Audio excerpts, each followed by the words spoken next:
Tabloid, राजनीतिक वार्ताकार और लगभग हर कोई इस साल के ग्रैमी अवार्ड्स शो में सैम स्मिथ और उनके हेलकीपर किम पेट्रास के चौंकाने वाले प्रदर्शन के बारे में बात कर रहा है। इस प्रदर्शन को देखने वाले कई लोगों ने शैतानी प्रदर्शन कहा है और अब हटाए गए जवाब में ट्विटर पर सैम स्मिथ के प्रदर्शन का पूर्वावलोकन करने वाली तस्वीरों पर आधिकारिक CBS ट्विटर पेज ने कहा कि हम पूजा करने के लिए तैयार हैं, तो वे किसकी पूजा कर रहे थे? खैर, अर्धनग्न भक्तों का मोहक प्रदर्शन स्मिथ के सामने झुक गया, जबकि उन्होंने खुद को शैतानी सींगों वाली एक टोपी में प्रदर्शित किया, जबकि आग की लपटें दिखाई दे रही थीं।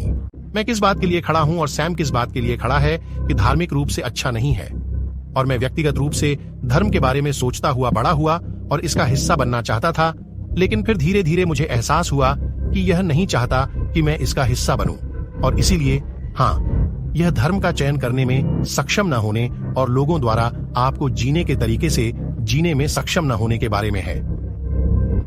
क्योंकि आप जानते हैं, एक ट्रांस व्यक्ति के रूप में मैं पहले से ही धर्म में वांछित नहीं हूं, इसलिए हम इस पर काम कर रहे थे और यह एक तरह से नरक की तरह था। किम पेट्रास को जर्मनी में कम उम्र से ही बड़े पैमाने पर मीडिया कवरेज मिली थी, क्योंकि उन्होंने अपने जीवन में इतनी कम उम्र में लिंग परिवर्तन सर्जरी करवाई थी कि उन्हें दुनिया का सबसे कम उम्र का ट्रांसजेंडर व्यक्ति घोषित किया गया था। जब पेट्रास सिर्फ 13 साल के थे तो वे एक जर्मन न्यूज शो में दिखाई दिए, जहां उन्होंने अपनी मेडिकल पीढ़ी के बारे में बात की। उनका लक्ष्य जर्मनी में 18 वर्ष की आयु की वर्तमान कानूनी आवश्यकता से पहले 16 वर्ष की आयु में सेक्स रीअसाइनमेंट सर्जरी प्राप्त करना था। अब वे सर्वश्रेष्ठ पॉप डुओ ग्रुप प्रदर्शन के लिए ग्रैमी जीतने वाले पहले ट्रांसजेंडर कलाकार होने के कारण फिर से सुर्खियों में हैं। और जबकि ट्रांसजेंडरवाद और समलैंगिकता को मुख्य धारा में लाना इन राक्षसी प्रदर्शनों का एक स्पष्ट उद्देश्य है, एक और लक्ष्य जिसे कई कलाकार, गीतकार और कलाकार आगे बढ़ाते रहे हैं, वह है आधुनिक समय के शैतानवाद के रूप में ईश्वर घृणा का सामान्यीकरण। वास्तव में यूके में हाल ही में हुए एक अध्ययन से पता चला है कि शैतानवाद नया ट्रेंडी धर्म है और कई युवा लोग अपने पुराने कठोर धर्म से दूर होकर जो चाहे करो धर्म की एक नई लहर में बदल रहे हैं। संयुक्त राज्य अमेरिका में सिद्धांत और व्यवहार में यह कोई बेहतर नहीं लग रहा है। शैतानवाद की प्रशंसा करने वाले सैलून लेख के बारे में बोलते हुए एक लेखक ने यह दिखाने का प्रयास किया कि शैतानवाद वास्तव में हमारी संस्कृति में हर जगह है और हम कैसे ऐसी जगह पर पहुंच गए जहां शैतान की पूजा करना अब अमेरिका में आदर्श बन गया है। उद्धरण, लेकिन हम इस बिंदु पर कैसे पहुंच गए जहां 10 मिलियन मासिक पाठकों वाली एक ऑनलाइन पत्रिका शैतानवादियों को अंतिम संकट नायकों के रूप में सम्मानित कर रही है? सच्चाई यह है कि शैतान के लिए हमारी आधुनिक सहानुभूति की जड़ें बहुत गहरी हैं और विशेष रूप से अमेरिकी लोग इसके प्रति अत्यधिक संवेदनशील हैं। लेख में यह दस्तावेज किया गया है कि कैसे मिल्टन की पैराडाइज लॉस्ट जैसी काल्पनिक पुस्तकों ने कुछ ऐसे विरोधी असंतुष्टों के दिलों को भड़काया जिन्होंने धार्मिकता के खिलाफ धक्का दिया और कैथोलिक हठधर्मिता से अराजकता की प्रतीक्षा कर रहे हथियारों में झूल गए और यहाँ तक कि शासन करने के लिए नैतिकता के रूप में मसीह के कानून के खिलाफ भी धक्का दिया। मसीह का सच्चा शरीर। मिल्टन के समकालीन एक विरोधी लॉरेंस क्लार्कसन ने 1640 के एक पैम्फलेट में यहाँ तक लिखा कि पाप झूठी खबर है। उद्धरण, पाप की अवधारणा केवल कल्पना में ही होती है, इसलिए जब तक कार्य ईश्वर में था या ईश्वर द्वारा नग्न रूप से निर्मित था, तब तक यह ईश्वर जितना ही पवित्र था। जैसा कि आज कहा जाता है, अपने आप पर विश्वास करो और तुम कुछ भी कर सकते हो। मिल्टन के एक शताब्दी बाद रोमांटिक युग में आत्म अभिव्यक्ति के विरोधी उत्सव में तेजी आई। उत्कीर्णक और कवि विलियम ब्लेक ने अपने 1790 के the marriage of heaven and hell में घोषणा की कि उद्धरण, इन 10 आज्ञाओं को तोड़े बिना कोई भी गुण मौजूद नहीं हो सकता। यीशु पूरी तरह से गुणी थे और उन्होंने नियमों से नहीं बल्कि आवेग से काम किया, जबकि लेख क्रांतिकारी युद्ध और शैतान के विद्रोह के बीच एक संबंध दिखाने का प्रयास करता है। यह सटीक होने के लिए थोड़ा बहुत दूरगामी है। क्राउली, नीत्शे और चर्च ऑफ शैतान के संस्थापक एंटोन जेंडर लेवे जैसे लोगों से संस्कृति में विद्रोह की कुछ स्वीकार्यता के बारे में अच्छी समझ है। जैसा कि लेख में कहा गया है, और उस विद्रोह के इतिहास का पता लगाने से आज हम इस चौंकाने वाले निष्कर्ष पर पहुंचते हैं कि ईसाई धर्म के बाद का अमेरिका एक तेजी से शैतानी शासन है। लेकिन क्या यह विद्रोह सिर्फ अराजकता के लिए दिल है? क्या वे लोग जो नैतिक कानून की सीमाओं के बिना जीने के विचार से मोहित हैं, सिर्फ आत्म पूजा कर रहे हैं? या क्या कुछ और भी भयावह चल रहा है जिसके बारे में उन्हें पता भी नहीं है? जबकि कई लोग सोचते हैं कि शैतानवाद का पालन करना वास्तव में विद्रोह का यही रूप है और शाब्दिक शैतानी पूजा नहीं है, कई लोग यह नहीं समझते हैं कि धर्म के संस्थापक एलेस्टर क्राउली और एंटोन जेंडर लेवे दोनों ही शाब्दिक शैतान में विश्वास करते थे। क्राउली ने अपनी आत्मकथा में बताया, लेस्टर क्राउली के बयान उद्धरण, मैं बस शैतान के पक्ष में चला गया और इस घंटे तक मैं नहीं बता सकता कि क्यों। और यह भी लिखा कि वह उद्धरण केवल शैतान में विश्वास करने से संतुष्ट नहीं था, मैं उसका चीफ ऑफ स्टाफ बनना चाहता था। एंटोन लावे अपने चित्रण के साथ अधिक कूटनीतिक और चालाक होने के कारण शैतान के उपासक के रूप में उजागर हुए, जो वास्तव में वे थे। हमने अपने वीडियो ट्रू हॉलीवुड हंटिंग्स में इस विवरण का विवरण दिया है। लावे ने कई लोगों को आश्वस्त किया कि शैतान के चर्च में शामिल होना केवल विद्रोह का प्रतीक था और वास्तविक धर्म नहीं था जो शाब्दिक शैतान में विश्वास करता था। इसके साथ एकमात्र समस्या यह है कि उनसे झूठ बोला गया है, जिसे वे केवल विद्रोह के रूप में देखते हैं या अपनी इच्छा की उन्नति और स्वयं की स्वीकृति। वास्तव में न केवल शैतान द्वारा चित्रित एक भ्रम था, बल्कि खुद लावे द्वारा भी, जो शिमेल द्वारा लिखे गए एक लेख में जिसका शीर्षक है शैतानी पंथों के बारे में सच्चाई, उन्होंने विस्तार से बताया मैनसन के एक हत्यारे सुसान एटकिंस के साथ उसका अनुभव और एंटोन का वास्तव में क्या विश्वास था, इस बारे में उसका ज्ञान। एक भ्रम जिसे हम इस लेख की शुरुआत में स्पष्ट करेंगे वह यह झूठ है कि प्रमुख शैतानी पंथ शैतान को वास्तव में नहीं मानते या उसकी पूजा नहीं करते हैं। सबसे पहले यह समझना चाहिए कि चर्च ऑफ शैतान के संस्थापक एंटोन लेवी ने शैतान को एक वास्तविक इकाई के रूप में देखा, जिसकी उन्होंने वास्तव में अपनी मृत्यु से पहले पूजा की थी। एंटोन लेवी ने शैतान के चर्च में शामिल होने वाले बहुत से लोगों को यह दावा करके धोखा दिया कि शैतान केवल प्रकृति की दमित शक्तियों का प्रतिनिधित्व करता है, लेकिन वह वास्तविक इकाई नहीं है। पूर्व चार्ल्स मैनसन परिवार की सदस्य सुसान एटकिंस के साथ मेरे साक्षात्कार में, जो 8 हत्याओं के दोषी पाए जाने के बाद उस समय भी जेल में थीं, उन्होंने एंटोन के झूठ का पर्दाफाश किया। एटकिंस को लेवी के साथ बातचीत का पता था, इससे पहले कि वह लोकप्रिय हो जाए। एटकिंस ने मुझे बार बार बताया कि जबकि लेवी अज्ञानी लोगों के लिए शैतानवाद के एक कमजोर, स्वादिष्ट रूप को बढ़ावा देता है जिसे वह धोखा दे रहा है, उसने उसके और शैतान के चर्च में शैतानवादियों के अपने आंतरिक मूल के लिए इसके बिल्कुल विपरीत को स्वीकार किया। सुसान एटकिंस ने मेरे साथ साझा किया कि लेवी ने उसे जोरदार तरीके से बताया था जब वह उसके घर में थी कि वे वास्तव में शैतान को एक वास्तविक इकाई के रूप में पूजते हैं और वह वही है जिसने भगवान के खिलाफ शुरुआती विद्रोह शुरू किया था। एटकिंस ने यह भी कहा, एंटोन ने मुझे बताया कि एक शैतानवादी के रूप में वह बाइबल के भगवान में विश्वास करता है, लेकिन उसने उसकी पूजा करने से इनकार कर दिया और इसके बजाय शैतान की पूजा करने का एक सचेत निर्णय लिया। और एंटोन ने खुद भी अपनी सच्ची मान्यताओं के बारे में अपने बाल ढीले कर दिए। लेवी ने अन्य शैतानवादियों को जवाब देते समय अपनी सुरक्षा कम कर दी, जो कर सकते हैं। उसे पर्याप्त रूप से अतिवादी नहीं माना। बचाव की मुद्रा में रहते हुए लेवी ने स्वीकार किया कि उन्होंने सार्वजनिक रूप से जो छवि प्रस्तुत की थी वह भ्रामक थी। उन्होंने कहा, उद्धरण, यदि वे बुद्धिमान हैं, अन्य सच्चे शैतानवादी, उन्हें एहसास होगा कि मैं सार्वजनिक रूप से केवल इतना ही कह सकता हूं कि मैं ऐसी बातें नहीं लिखूंगा जो मेरी स्थिति को अस्थिर बनाती हैं।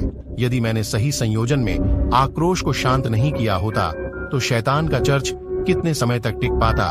आक्रोश को संतुलित करने के लिए एक निश्चित मात्रा में विवेक और कूटनीति की आवश्यकता होती है। जबकि हमारे आधुनिक संस्कृति में शैतान का अपमान जारी है, सच्चाई यह है कि वह शुरू से ही एक हत्यारा है और वह झूठ का जनक है। जो कोई भी उसका अनुसरण कर रहा है, मजाक में या नहीं, उसकी शक्ति के आगे झुक गया है, जानबूझकर या अनजाने में। जबकि कई लोग ग्रैमी में शैतानी अनुष्ठान प्रदर्शन से चकित थे। सच्चाई यह है कि ये शैतानी प्रदर्शन कई वर्षों से ग्रैमी में व्याप्त हैं। 2012 के ग्रैमी में निकी मिनाज ने अपने ऊपर एक नकली भूत प्रेत भगाने का प्रदर्शन करवाया था और बाद में दावा किया था कि उसने यह साबित करने के लिए ऐसा किया था कि उसके अंदर जो शैतान है जिसके बारे में वह दावा करती है कि वह यौन रूप से विकृत है और रोमन कहती है वह इतना शक्तिशाली है कि उसे बाहर नहीं निकाला जा सकता। 2014 के ग्रैमी में कैटी पेरी ने डार्क हॉर्स का प्रदर्शन किया, जिसमें शैतान और राक्षसों द्वारा उसे महिमा मंडित करने के साथ एक चुड़ैल के विश्राम की तरह प्रतीत हुआ। 2015 के ग्रैमी में संगीत उद्योग 666 स्टेज सेट कैटी पेरी के चुड़ैल के विश्राम से आगे निकल गया और नपुंसक भूत प्रेत भगाने के माध्यम से शैतान की शक्ति को और भी अधिक सीधे शैतान की पूजा करने के लिए प्रकट हुआ। अविश्वसनीय रूप से मैडोना अपने गीत लिविंग फॉर लव को गाते समय सभी प्रकार के शैतान सींग वाले राक्षसों के साथ उसकी पूजा करने के लिए आई। वह इस हद तक चली गई कि उसने नकली ईसाई कल्पना का उपयोग किया। पृष्ठभूमि में गायक मंडली गा रही थी, जबकि वह फिर से जन्म लेने और अंधेरे में घुटनों के बल बैठने और फिर शैतान की तरह स्वर्ग से गिरने के बारे में गा रही थी। जैसा कि उसे ग्रैमी स्टेज पर स्वर्ग से गिरते हुए दिखाया गया है, वह या उसका चैनलिंग करने वाला दानव अब अपने आराध्य प्रशंसकों से मिलने वाले प्यार के लिए जी रहा है। शैतान की पूजा में पीछे न रहने के लिए AC/DC ने शैतान के लिए अपना ओड गाया, हाईवे टू हेल। पारिवारिक मनोरंजन माने जाने वाले कार्यक्रम में लाखों लोगों के सामने उन्होंने I am on a highway to hell गाया, और जब उन्होंने रॉकिंग बैंड में hey Satan paid my dues गाया तो प्रसिद्धि और सफलता के लिए शैतान को अपनी आत्मा बेचने के बारे में बताया। बेशक गीत आगे कहता है, मैं नीचे जा रहा हूँ, पूरी तरह से नीचे, मैं नरक के राजमार्ग पर हूँ। कैटी, जिसने by the grace of God गाते समय सफेद कपड़े पहने थे, ने अपने असली रंग दिखाते हुए और शैतान की पूजा में शामिल होकर थोड़ी संज्ञानात्मक असंगति पैदा की। पेरी ने कई अन्य लोगों के साथ अपने अंधेरे में चमकने वाले शैतान के सींगों को दिखाया और यहाँ तक कि अपने दोनों हाथों से शैतान के सींग का प्रतीक भी बनाया, जब उन्होंने AC/DC के साथ गाया कि कैसे वह भी नरक के राजमार्ग पर है। कैटी पेरी ने तो यहाँ तक झूठा दावा कर दिया कि सुपर बाउल से पहले भगवान ने उनसे बात की थी और कहा था, मैं प्रार्थना कर रहा था और मुझे भगवान की ओर से एक संदेश मिला और उन्होंने कहा तुमने यह पा लिया है और मैंने तुम्हें पा लिया है। लेकिन भगवान खुद का विरोध नहीं करेंगे और कैटी पेरी को एक लड़की को चूमने और समलैंगिक प्रयोग के बारे में गाने के लिए प्रोत्साहित नहीं करेंगे, जिस व्यवहार को उन्होंने सुपर बाउल में बड़े पैमाने पर बढ़ावा दिया, जिस व्यवहार के खिलाफ भगवान ने बाइबल की रोमियो की पुस्तक के अध्याय 1 में प्यार से चेतावनी दी है। कैटी पेरी ने पहले ही स्वीकार कर लिया है कि वह सृष्टि के बाइबल के भगवान का अनुसरण नहीं कर रही है और उसके कई गाने और प्रदर्शन स्पष्ट रूप से इस दुनिया के भगवान शैतान की महिमा करते हैं। मैडोना, जो पहले ही ग्रैमी अवार्ड्स में शैतानी पूजा की कठपुतली की भूमिका निभा चुकी थीं, ने वास्तव में इस वर्ष के शैतानी प्रदर्शन के लिए परिचय समारोह का नेतृत्व किया, क्योंकि उन्होंने अधिक से अधिक लोगों को विद्रोह जारी रखने के लिए प्रोत्साहित किया। मैं यहाँ उन सभी विद्रोहियों का धन्यवाद करने आया हूँ जो एक नया रास्ता बना रहे हैं और इसके लिए सभी तरह की आलोचनाएं झेल रहे हैं। आप लोगों को यह जानना चाहिए कि आप सभी उपद्रवी लोग, आप ये जानना कि आपकी निडरता किसी की नजर से छिपी नहीं है। तुम्हें देखा जाता है, तुम्हें आपकी बात सुनी जाती है और सबसे बढ़कर आपकी सराहना की जाती है। उम्रदराज पॉप स्टार ने हाल ही में एक फोटो शूट करवाया था जिसमें उन्होंने खुद को जीसस के रूप में पेश किया था, जिसमें जीसस के अंतिम भोज का मजाक उड़ाया गया था, जहां उन्होंने कम्युनियन सेवा की शुरुआत की थी, जिसे लाखों करोड़ों ईसाई 2000 से अधिक वर्षों से दुनिया के पापों के लिए भुगतान करने के लिए उनकी मृत्यु की याद में करते आ रहे हैं। लेकिन यह उनके द्वारा जीसस का मजाक उड़ाने और अपने करियर को आगे बढ़ाने के लिए आक्रोश का इस्तेमाल करने जैसा पहला मौका नहीं है, और उन्होंने ऐसे प्रदर्शनों का इस्तेमाल उन प्रदर्शनों को सामान्य बनाने के लिए भी किया जो ग्रैमी में आम हो गए हैं। उन्होंने भविष्यवाणी करते हुए यह भी कहा कि कैसे वह समलैंगिकता को सामान्य बनाने के लिए अपने होमोसेक्सुअल वीडियो का इस्तेमाल करेंगी। समलैंगिक व्यवहार को मध्य अमेरिका में ले जाया गया, जहां इसे अभी तक स्वीकार नहीं किया गया था। द एडवोकेट पत्रिका के साथ एक साक्षात्कार में उनसे समलैंगिक प्रशंसकों की बड़ी संख्या के बारे में पूछा गया और कैसे वह अपनी पहुंच का उपयोग उपर्युक्त सामान्यीकरण के लिए करती हैं। उनसे पूछा गया, उद्धरण, आपके पास एक बहुत बड़ा समलैंगिक अनुसरण करता है, जैसा कि मुझे यकीन है कि आप जानते हैं। आपको क्या लगता है कि आप समलैंगिक लोगों से क्या कहते हैं? उन्हें क्या संदेश मिलता है? मैं एक उच्च दृश्यता वाला व्यक्ति हूँ और मुझे पता है कि वे जानते हैं कि मैं उनके जीवन, उनकी जीवन शैली में, उनके विकल्प के बारे में पूरी तरह से दयालु हूँ और मैं इसका समर्थन करता हूँ। मेरे जैसे व्यक्ति का ऐसा कहना उनके लिए मददगार है, वे इसकी सराहना करते हैं। लेकिन शायद अन्य चीजें भी हों। आप आदिवासी कहते हैं, शायद मैं आदिम कहना चाहता हूँ, मुझे वास्तव में नहीं पता। मेरे द्वारा निपटाए जाने वाले बहुत से मुद्दे यौन हैं और मैं लगातार यौन व्यवहार के स्वीकृत तरीकों को चुनौती देने की कोशिश कर रहा हूँ। शायद वे इसकी सराहना करते हैं। जब पूछा गया, मध्य अमेरिका के किशोर बच्चे क्या सोचते हैं जब वे पुरुषों को साथ में नाचते या बुलेट ब्रा पहने देखते हैं, क्या वे इन परिष्कृत छवियों को पचा रहे हैं? उसने उत्तर दिया, वे इसे कई अलग अलग स्तरों पर पचाते हैं। कुछ लोग इसे देखेंगे और इससे घृणा करेंगे, लेकिन शायद वे अनजाने में इससे उत्तेजित हो जाए। शायद वे अनजाने में महिलाओं के अधोवस्त्र में पुरुषों के विचार से चुनौती महसूस करें। फिर ऐसे लोग भी हैं जो इसे देखते हैं और इससे खुश होते हैं, इसकी विडंबना देखते हैं, ऐसी चीजें देखते हैं जो शायद उन्हें पहले डराती थीं और जानते हैं कि यह ऐसी चीज नहीं है जिससे इतना डरना चाहिए। अगर लोग इसे देखते रहें और देखते रहें और देखते रहें तो आखिरकार यह इतनी अजीब चीज नहीं रहेगी। विकृति की इस व्यापक स्वीकृति ने शर्मनाक कृत्यों को सामान्य व्यवहार में बदलने की अतृप्त इच्छा को ही बढ़ावा दिया है। सैम चाहते थे कि मैं यह पुरस्कार स्वीकार करूं क्योंकि मैं first transgender woman to win this award, and I'm so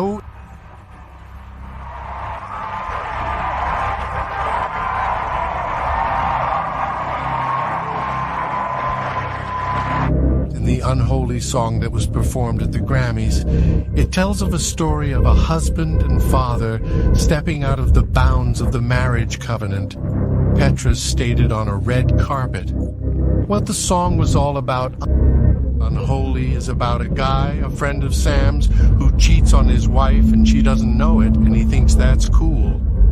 And Sam's kind of dragging him for it, which, as you know, as Sam should.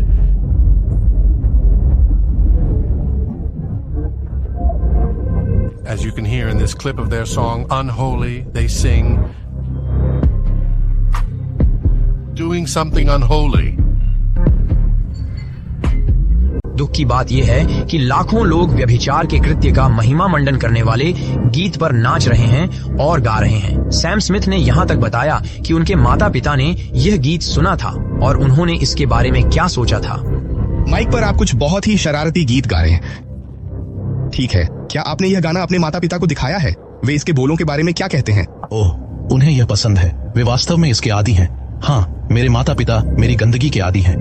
और जबकि कई लोग स्मिथ, मैडोना और पेट्रस द्वारा शैतानवाद, ट्रांसजेंडरवाद और समलैंगिकता के महिमा मंडन में स्पष्ट रूप से दुष्टतापूर्ण विकृति की ओर इशारा करेंगे, हमें याद दिलाना चाहिए कि व्यभिचार और व्यभिचार का नाम भी उन लोगों में नहीं लिया जाना चाहिए जो पेट्रस और स्मिथ दोनों से मसीह का दावा करते हैं। हम इस दुखद वास्तविकता को देखते हैं कि ऐसे माता पिता कैसे दिखते हैं जो बच्चे के दिल की रक्षा करने के लिए तैयार नहीं है, जो दुष्टता की ओर झुका हुआ है। ऐसी स्वीकृति प्रेम का प्रदर्शन नहीं बल्कि कायरता का कार्य है।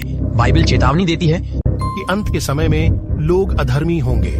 वास्तव में विश्वासियों को चेतावनी दी जाती है कि जब हम अधर्म को बढ़ता हुआ देखें तो अपने दिलों को ठंडा न होने दें। ठंडा होने के बजाय हमें प्रभु यीशु मसीह के शब्दों को याद रखना चाहिए जिन्होंने हमें ऐसे समय में धीरज रखने के लिए कहा था।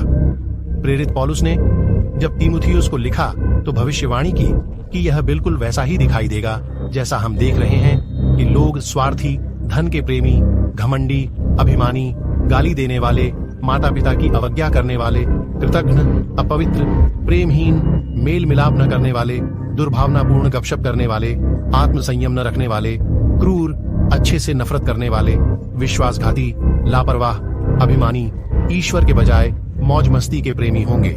लेकिन इसी पत्र में जो एक जीवंत स्तुति थी, जब पौलुस को मृत्युदंड दिया जाने वाला था और वह अपने युवा शिष्य को लिख रहा था, उसने उसे घबराने और उम्मीद खोने के लिए नहीं कहा। उसने उसे परमेश्वर के कार्य की सच्चाई की याद दिलाई और बताया कि कैसे यह वही चीज है जिसका इस्तेमाल दुष्ट की ताकतों के खिलाफ किया जाएगा। वास्तव में जो लोग मसीह यीशु में ईश्वरीय जीवन जीने की इच्छा रखते हैं उन्हें सताया जाएगा, लेकिन दुष्ट लोग और धोखेबाज धोखा देते हुए और धोखा खाते हुए बद से बदतर होते चले जाएंगे। लेकिन तुम उन बातों पर बने रहो जो तुमने सीखी हैं और यह जानकर आश्वस्त हो कि तुमने उन्हें किससे सीखा है और बचपन से ही तुम पवित्र शास्त्रों को जानते हो जो तुम्हें वह बुद्धि दे सकते हैं जो मसीह यीशु में विश्वास के द्वारा उद्धार की ओर ले जाती है। हर एक पवित्र शास्त्र परमेश्वर की प्रेरणा से रचा गया है और उपदेश और समझाने और सुधारने और धार्मिकता की शिक्षा के लिए लाभदायक है, ताकि परमेश्वर का जन हर एक अच्छे काम के लिए योग्य और तत्पर हो सके। एक बात जो मैं कभी नहीं चाहूंगा कि इस वीडियो के साथ हो वह यह कि बहुत सारे लोग चिल्लाएं, बादलों पर चिल्लाना और दुनिया पर चिल्लाना। सच तो यह है कि यह दुखद है, यह दिल तोड़ने वाली बात है। वास्तव में बाइबल वास्तव में जीवित परमेश्वर के हाथों में पड़ना एक भयावह बात के बारे में बात करती है और इसलिए हम देखते हैं और हम उन लोगों के लिए दुखी हैं जिन्होंने इस झूठ को अपनाया है। सैम स्मिथ जैसे लोग, किम पेट्रास जैसे लोग, मैडोना और कैटी पेरी जैसे लोग और वे सभी। और हम यीशु द्वारा दी गई सच्ची चेतावनी को पहचानते हैं जो छोटे बच्चों को ठोकर खाने के लिए दी गई थी कि यह बेहतर होगा कि उनके गले में एक असली पत्थर लपेटा जाए और उन्हें समुद्र के बीच में फेंक दिया जाए। और जो लोग यीशु से प्यार करते हैं उनके लिए यह अधर्म जो बढ़ रहा है, हमें इसे देखने और कहने की जरूरत है। हमारा उद्धार निकट है और सत्य और अधर्म के दमन के समान, जैसा कि बहुत से लोग करते हैं, वे यह विश्वास नहीं करना चाहते कि यह सच है। वास्तव में वे इस बात से इनकार करना चाहते हैं कि कोई निर्माता है। लेकिन समस्या यह है कि क्या बाइबल यह स्पष्ट करती है कि ईश्वर ने अपने रचनात्मक आदेश के माध्यम से इसे उनके भीतर स्पष्ट कर दिया है और इसीलिए वे दबाते हैं, इसीलिए वे सच्चाई को दबाते हैं। और मैंने भी ठीक यही किया इससे पहले कि मैं मसीह को जान पाता। और सच तो यह है कि बाइबल बहुत स्पष्ट रूप से कहती है कि परमेश्वर ने हमें जो अनुग्रह दिए हैं उनमें से कुछ अनुग्रह केवल विवेक ही नहीं, केवल पवित्र आत्मा ही नहीं, बल्कि सृष्टि में भी है। बाइबल कहती है कि जो कुछ भी बनाया गया है वह मनुष्य के हृदय में स्पष्ट रूप से दिखाई देता है। हम गहराई से जानते हैं कि परमेश्वर है और यह बहुत दिलचस्प है क्योंकि मैं उस स्थान पर था जहां मैंने सत्य और अधर्म को दबाया। मैंने इसे दबाए रखा क्योंकि मैं वही करना चाहता था जो तुम चाहते हो, ठीक वैसे ही जैसे बहुत से अन्य लोगों ने किया है। लेकिन क्या आप जानते हैं कि यीशु ने क्या किया? यीशु ने कुछ बिल्कुल अलग किया। न केवल हमें यह वादा किया गया है कि यदि हम उसका अनुसरण करते हैं तो हम एक जीवन जिएंगे। न केवल वह जीवन जो वह देता है, बल्कि वह जीवन जो वह देता है वह अधिक प्रचुर है। वास्तव में ये सभी आज्ञाएं जिन्हें लोग कठोर और पुरानी मानते हैं और वे आपको चोट पहुंचाती हैं और वे आपको वह करने से रोकती हैं जो आप करना चाहते हैं। वह कहता है कि वे बोझिल नहीं हैं। वास्तव में उनकी चार अच्छी हैं। वास्तव में जब आप यीशु के पास आते हैं तो उसका जुआ आसान होता है, उसका बोझ हल्का होता है। लेकिन फिर भी पाप का यह जुआ भारी है और यह आपको नीचे खींचता है और आपको नीचे खींचता है। इसलिए जितना संसार है वह तब तक आपको धकेलना चाहता है जब तक आप बस चलते रहें, चलते रहें, चलते रहें, अपने पाप में बने रहें, जो आप करना चाहते हैं, जो भी आपको सही लगे। सत्य ही एकमात्र ऐसी चीज है जो कभी भी सही लगेगी, एकमात्र ऐसी खुशी जो समझ से परे है और एक ऐसी शांति जो समझ से परे है। वह तब आएगी जब आप दुनिया से दूर होकर यीशु की ओर मुड़ेंगे, यह पहचानते हुए कि वह आपका निर्माता है। इस दुनिया में एक भी चीज उसके बिना अस्तित्व में नहीं आई और न केवल उस निर्माता ने आपको बनाया और आपको जाना, बल्कि अंदाजा लगाइए क्या वे इस धरती पर आए, उन्होंने एक आदर्श जीवन जिया और क्रूस पर एक भयानक कष्टदायी मौत मर गए। आप देखिए, जब यीशु क्रूस पर थे तो उन्होंने एक बहुत ही महत्वपूर्ण बात कही और यह इस बात से संबंधित है कि उन्होंने अपने शिष्यों को प्रार्थना कैसे करनी है, जिसे प्रभु की प्रार्थना कहा जाता है। लेकिन वास्तव में यह हमें सिखाना है कि हमें कैसे प्रार्थना करनी है। यीशु कहते हैं, हमारे पापों को क्षमा करें जैसे हम उन लोगों को क्षमा करते हैं जो हमारे विरुद्ध पाप करते हैं। और वास्तव में यही एकमात्र हिस्सा है जिस पर उन्होंने टिप्पणी की है। ये उस प्रार्थना का एकमात्र हिस्सा है जिसे वे बाद में कहते हैं, यदि आप नहीं करते हैं, क्षमा करें, आपको क्षमा नहीं किया जाएगा। लेकिन पाप का वर्णन करने के लिए जिस शब्द का उपयोग किया गया है वह बहुत ही रोचक है। यह एक ऐसा शब्द है जिसका उपयोग किसी के आरण का वर्णन करने के लिए किया जाता है, और वह आरण जो आपके पास है। हर बार जब आपने पाप किया, हर बार जब आपने झूठ बोला, आप समलैंगिकता, ट्रांसजेंडरवाद, शैतानवाद के बारे में बात करना चाहते हैं, चाहे वह कुछ भी हो, लेकिन हर बार जब आपने झूठ बोला और सच नहीं बताया, हर बार जब आपने कुछ चुराया और कुछ ऐसा लिया जो आपका नहीं था, हर बार जब आपने अपने दिल में किसी और से नफरत की, तो यह हत्या थी। और आपके पास जो आरण है वे बार बार स्वर्ग तक बढ़ सकते हैं। लेकिन अच्छी खबर यह है कि ईश्वर यीशु मसीह के व्यक्तित्व में एक मनुष्य बन गया और उसने एक परिपूर्ण जीवन जिया। और न केवल उसने एक परिपूर्ण जीवन जिया, बल्कि फिर उसे मार दिया गया। और उस मृत्यु पर जाने से पहले, जिसे वह जानता था कि वह आने वाली थी, एक ऐसी मृत्यु जिसके बारे में उसने अपने शिष्यों को चेतावनी दी थी कि वह उस मृत्यु पर जाने से पहले आने वाली थी, उसने इसे एक रात पहले बहुत स्पष्ट कर दिया था, जो आपके और मेरे लिए महत्वपूर्ण है। और मैं वास्तव में आशा करता हूँ कि आप इस पर ध्यान देंगे, इसलिए हम ये वीडियो बनाते हैं। मैं था, वह गेत्सेमन के बगीचे में चिल्लाया। उसकी केशिकाएं फट गई थीं और उसके पसीने में खून की बूंदें बह रही थीं। और जब वह ऐसा कर रहा था तो वह स्वर्ग में पिता को पुकार रहा था और वह कह रहा था, यह प्याला मेरे पास से टल जाए। अगर कोई और तरीका था जिससे मनुष्य बच सकता था तो यह प्याला मेरे पास से टल जाए। लेकिन फिर उसने कहा, शैतानवादियों की तरह नहीं, दुनिया भर के लाखों लोगों की तरह नहीं जो बस यही कहते हैं, मैं वही करना चाहता हूँ जो मैं चाहता हूँ, मैं वही करना चाहता हूँ जो तुम चाहते हो। यीशु ने कहा, मेरी इच्छा पूरी ना हो बल्कि तुम्हारी इच्छा पूरी हो। क्योंकि वह जानता था कि वह दुनिया के पापों के लिए भगवान के क्रोध का पूरा प्याला लेने जा रहा था। और इसीलिए अपनी आत्मा को अपने शरीर से निकालने से पहले उसने टेलेस्टाई को एक हिसाब किताब वाला शब्द कहा, जिसका मतलब था कि दुनिया के पापों का पूरा भुगतान यीशु मसीह के क्रूस पर किया गया था। इसलिए आपके द्वारा किए गए पापों का सारा कर्ज यीशु मसीह पर चुकाया गया था। और यहाँ वह है जो आपको अभी करने की जरूरत है। यदि आप मसीह को नहीं जानते हैं तो आपको इसकी जरूरत है। प्रभु यीशु मसीह को धारण करें, क्योंकि न्याय के दिन इससे कोई फर्क नहीं पड़ता कि आप शैतानवाद के लिए गिर गए हैं या बस झूठ के लिए गिर गए हैं, कि यीशु मसीह के अलावा पिता के साथ रहने का कोई और तरीका है। और न्याय के दिन अगर भगवान आपको देखता है और आपको लगता है कि आपके अच्छे काम आपको अंदर ले जाएंगे, तो बस जान लें कि वे गंदे कपड़े हैं। वे गंदे कपड़े हैं जो आपको कभी कहीं नहीं ले जाएंगे। और आखिरकार वे कपड़े जिन्हें आपको पहने हुए देखने की जरूरत है, वे आपको यीशु मसीह के बलिदान द्वारा दिए गए हैं, ताकि जब न्याय के दिन भगवान आपको देखे तो वह आपको नहीं देखता, लेकिन वह अपने बेटे को देखता है और वह टेटेलस्टाई को पूरा भुगतान करते हुए देखता है। उनके सभी पापों को खरीदा और भुगतान किया गया है, क्योंकि आपने प्रभु यीशु मसीह में अपना विश्वास रखा है। मैं आपको अभी ऐसा करने के लिए प्रोत्साहित करता हूँ। यदि आप प्रभु यीशु मसीह को नहीं जानते हैं तो उनके पास आइए, उनके पास जाएं।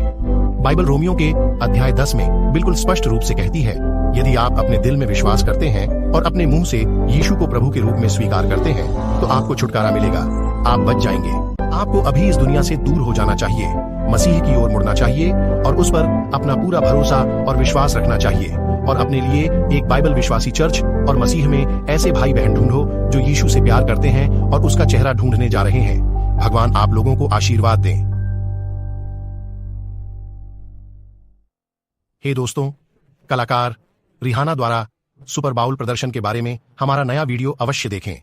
इसे देखें और इस वीडियो को अधिक से अधिक लोगों के साथ साझा करने के लिए प्रोत्साहित करें।